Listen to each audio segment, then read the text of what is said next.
Meanwhile, Sudan's oil-rich Abyei region remains in dispute between the north and south. The area has seen over 100 people killed over the past few weeks in attacks that southern Sudanese officials say are instigated by the government in Khartoum.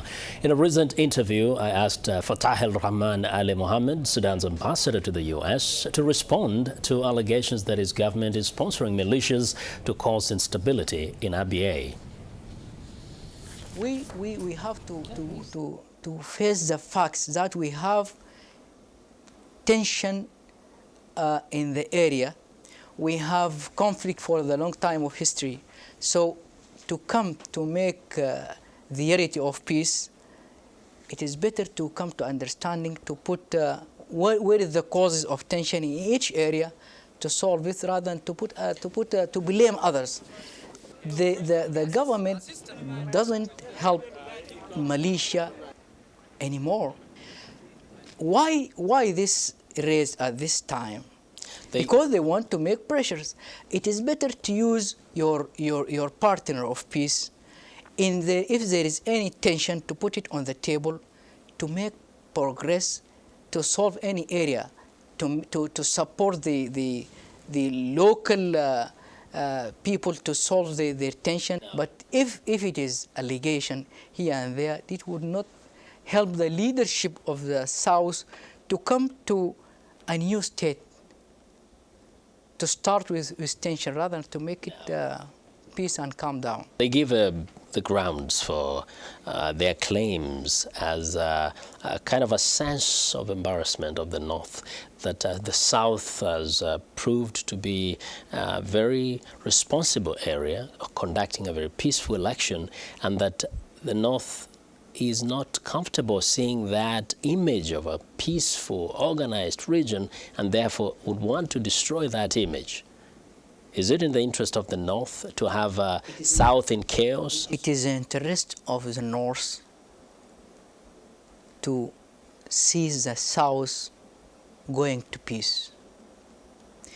You see how it is difficult for any country to accept to split a part of it.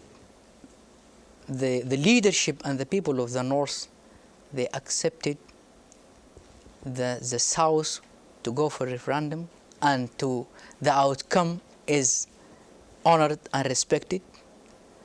So the people, in spite of the feeling of bitter, of wound to have some part go away, but this is because of the peace. The peace is more precious.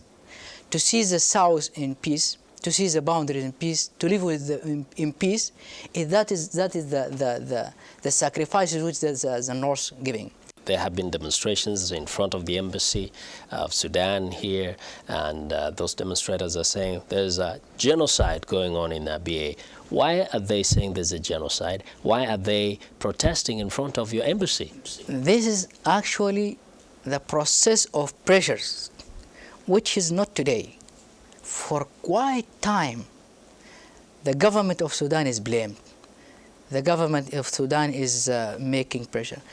But what is actually now in Abyei, they made many people as police, and they want to come to eradicate or to move away all the people of Miseria in that area, while the people are working hard to come to negotiate and to make the peace for these people.